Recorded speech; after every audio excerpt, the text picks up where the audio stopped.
Here we are. So what I wanted to do now is do a little bit of Q&A. We got some great questions that have come in from the audience during the time that we've been on the call, and we just wanted to get to those and make sure we're answering your questions specifically. So while I give those answers, those questions, a little bit of time to come in, wanted to talk to you about something really cool that we're doing, the I Like My Waitress beta program. We're going to start really talking to servers across the nation, really talking to the users that we have. We have more than 1,000 people using the software, and we're totally stoked about that. And we want to know how it's working for you, how the app is going. And the beta program is 100% free, and we're doing it by invitation only. And we're offering one-on-one support. What are your goals? Where are you going with your career in the service industry? And giving you some step-by-step guidance for success in that. And also the opportunity to make your restaurant kind of famous. You can be featured to over 25,000 dining professionals, your fellow servers as peers and owners and customers. We really want to highlight your success with the app, how it's helping you engage with customers, how it's helping you promote your restaurant inside and outside of your work on the floor, how it's helping you make more money. And we succeed when you succeed. So we're really wanting to use this beta program to really get into how the app is working for you and what we can do to support you in having it work better. And of course, there's awesome thank you bonuses. We're going to be offering a full cocktail party on us for you and your team, and other really cool gifts and surprises along the way for our beta users. So if you're interested, shoot me an email at Rudy, R-U-D-E-E, that's me, at ilikemywaitress.com, and we'll be selecting 3 candidates from the pool of submissions. So let us know why you're awesome and why you're interested. Everyone who's on this webinar is completely already qualified. You are interested and engaged in serving, and you're wanting to be here and take things to the next level. So we want to partner with you in that and help make your shifts more awesome. More money, more smiles, more making your customers happy, and more supporting your restaurant. So, heading back to the questions, I want to open up with a really great one we got from Jessica that says, how do I deal with customers who seem to want everything, even wanting things for free, and my management isn't backing me up when I'm trying to assert the rules and policies? That's tough. I mean, it's when you don't have management's backing, it kind of puts you out on the plank, so to speak. Um,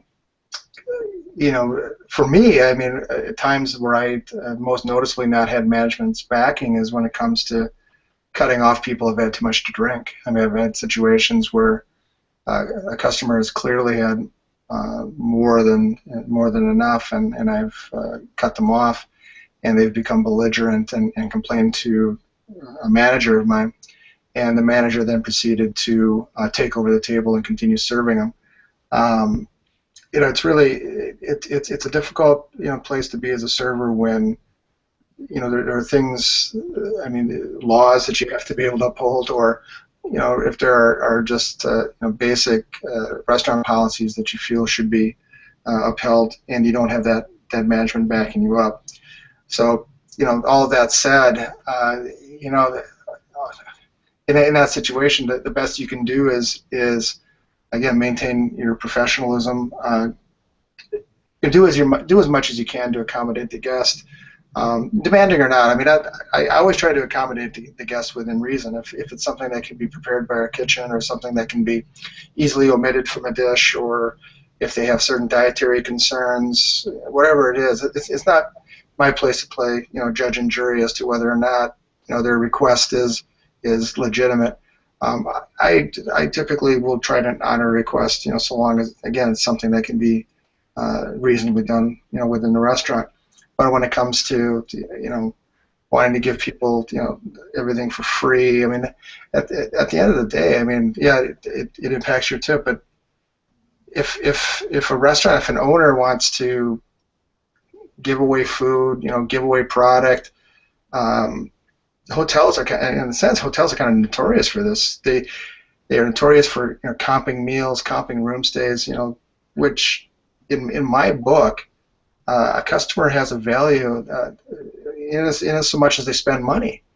And I see oftentimes with hotels and restaurants that they comp to the point where now they're creating a negative value for the customer that's in their restaurant. Their customer is actually costing them money to dine in their establishment. And just as a business practice, that's a bad practice. It's what results in restaurants closing. So Yeah, I, yeah. I, it's tough. I mean, there's no again when you don't have management's backing, that's even it makes a very difficult situation almost for not to use a pun, but almost unmanageable. So we have another question from Willa, and asking about what do we do about the younger generation of customers who neglect to tip? Smile, give them great service, and when they return in 3 years, they'll remember. Uh, it's again, it's tough because we've all been there. We've all been 18 years. I remember when I was 18, I took a girl out for a date, and I can't remember if I tipped or not. Frankly, I was 18. I didn't. You don't know about the social expectations that go with dining out when you're that young. So it's a challenge, and when I worked for Giorgio here in Minneapolis, he had the best approach. He wanted young people coming into his restaurant. He wanted young people splitting a pasta and maybe sharing a dessert, or maybe they just split a pasta. He was totally about that because he understood that if they came in and had a great experience and a memorable experience of just sharing a bowl of pasta, they'd be back 3, 4 years later, when they're out in the world, out of college and into their professional jobs, and at that time, they'd come in and they'd have pastas and appetizers and salads and a bottle of wine and dessert. He was a smart businessman in that regard, and that's something that really stuck with me. It really resonated. Um, I try not to get too bent out of shape about good tips, bad tips. Um, in my experience, it all evens out. It does. It all evens out, and you know, I mean, maybe when I was younger, I used to get, when I first started serving, it was easy to get bent out of shape if you got a bad tip or no tip. But as I've gotten older here and hopefully wiser, I just realized it all evens out, and as much as we all want to have that tab that leaves us 30% or 40%, or you know, sometimes occasionally you get a very generous person who will give you 100% tip. You see that occasionally too. The zeros are out there, and so are the 5% and the 10% and things like that. Again, kind of getting back to I view serving holistically, and I keep, I've been emphasizing this importance of keeping calm, staying professional, keeping your head, cool demeanor. I mean, all of these things tie together. When you're weeded, remaining calm. When you get a bad tip, just don't even think about it. Move on to the next table. Um, trying to view your restaurant globally. You were asking me about single table vision earlier. When when the ice bin is nearly empty and you're scraping the bottom so you can fill 2 water glasses to bring it out to your table, take the 45 seconds and go get a bucket of ice. You know, these are the things that, if you do them, are just going to make you better at your job. It's going to make it possible for you to make more money, to have less stress, just because you're managing a stressful situation better, and it's going to improve your prospects for down the road moving on to a better place of employment. Frankly, not all restaurants are created equal when it comes to earning potential. There are restaurants that servers can work at and make 6 figures, and there's restaurants where servers work and barely can make ends meet. Mm, And go ahead. yeah, yeah. I've definitely heard that from a lot of people in our community. Like you were saying, there's a spectrum, and it really depends on the kind of place you're working at. It does, and everybody, if you take serving the serving career seriously, You should always be, positioning yourself to, if you want to move into management, then position yourself through leadership. If you want to improve your serving prospects, then, really educate yourself on menu and food and wine, and establish service standards for yourself that are easily transferable to new environments when you move into another restaurant. And moving into, maybe moving from casual to semi-formal, and from semi-formal to formal. These are the things that we're discussing tonight, are the things that are transferable from restaurant to restaurant to restaurant. And if you master these things now, you're going to improve your monetary situation virtually immediately, but you're also going to improve your long-term prospects for how much money you can earn. So we've got two more questions that I wanted to take. The first is about teamwork. We have one from Eric, and it's representative of at least 20 questions that we have about dealing with wait staff that aren't necessarily team players. And when you're a head waitress or a team lead, and you don't have partners that are necessarily pulling their weight, or there's drama, or things are kind of all over the place, how to deal with that and how to work effectively and still create a great experience for your diners. Lead by example, always. I mean, if you're the head server, you're in a leadership position. If somebody is not a team player, whether it be they don't do their side work, or they don't help other servers on the floor when it's busy, they don't do maintenance side work and things like that, lead by example. Make sure that you're doing your side work. Make sure that when you see a dirty place on another server's table, you're grabbing them if you got free hands. Make sure you're there to help other servers. It's not out of the question to talk with a person who is not a team player. I've done it in the past. I mean, there's no harm in being blunt in conversation. I mean, it's bringing to a person's attention that they're not pulling their weight. In the worst case scenario, they continue in their bad behavior and they don't talk to you. But at least you've taken the initiative to make them aware that how they're performing on the floor is not up to the standard of, it's not up to your standard, and it's most likely not up to the standards of the other servers that are there. And it's a sensitive question, but it's a real one. So I wanted to touch on it. We have a lot of questions from Courtney, from Jennifer, from Eric, and Todd about what to do when guests get out of hand or inappropriate with their advances or comments. You don't want to lose the business, but you also there's a line, and how to draw that line with courtesy but firmly. This is coming from a lot of servers of both genders, and I really wanted to address that, since I've got a seasoned professional that I'm sure you've seen it all. When I worked at Sofitel, unfortunately I only got hit on, when I was there, I only got hit on my gay man. And I'm a heterosexual, and I'm married and have kids and stuff, and it was just kind of funny because when I was working at Sofitel, I wasn't sure if I should feel flattered or, but it was, I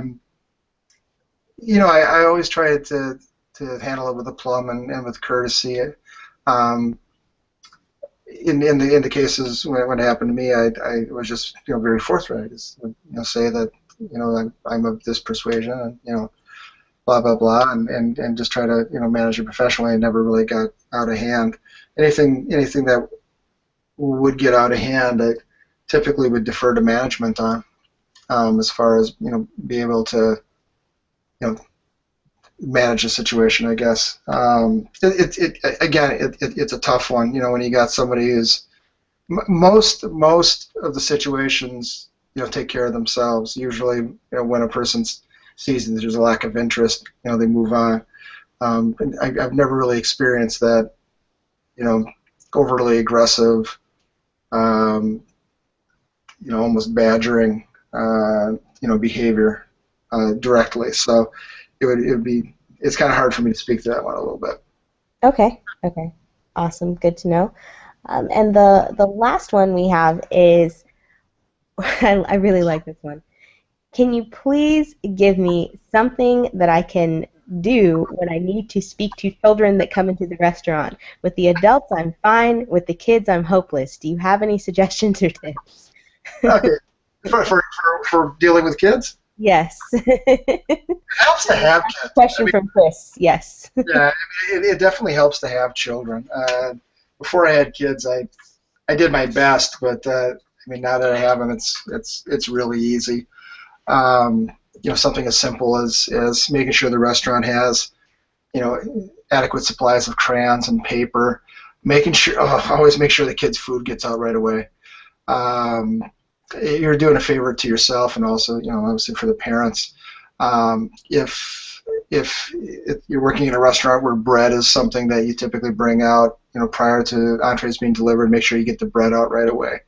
The more you can do to show the parents that that you're sensitive to that child or those children and to their needs, they're going to appreciate that because they know that if their kids' needs are taken care of, they're actually going to be able to enjoy their meal. Because people with kids, they got egg timers.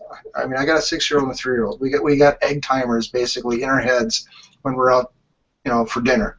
And that egg timer is, for us, is usually set at about 30 to 40 minutes. That's about how much time we have in a sit-down restaurant to order, get our meals, eat our meals, and get out before the kids just become unmanageable. And with little kids, it's just the nature of how it is. So the more you can do, like I said, you get crayons and paper out there, get the kids' orders right away, get food out to them. Get bread out to them right away. If the kids are ordering chicken fingers or whatever it is, even if the adults are having entrees, make sure those chicken fingers come out first, because it's like I said, it's going to give the parents an opportunity to actually drive some enjoyment because their kids are taken care of. It means they'll have a little bit of peace at the table, so they can enjoy their meals when they come out. Awesome. Well, thank you so much, Will, for your time and for being here. You've been a fantastic source of information, and these are questions that we've been seeing, that we've been engaging in. This is the stuff the hot points that people are sharing and talking about. And thank you for bringing your insights. I'm sure that everyone's gotten a lot out of this, and I appreciate your time. And thanks everyone for tuning in. We will be doing more of these webinars, so let us know. What do you want to talk about next? What can we cover? How can we help you? I Like My Waitress is definitely all about helping you help your customers. Have a great day, and we'll talk soon. Thank you so much.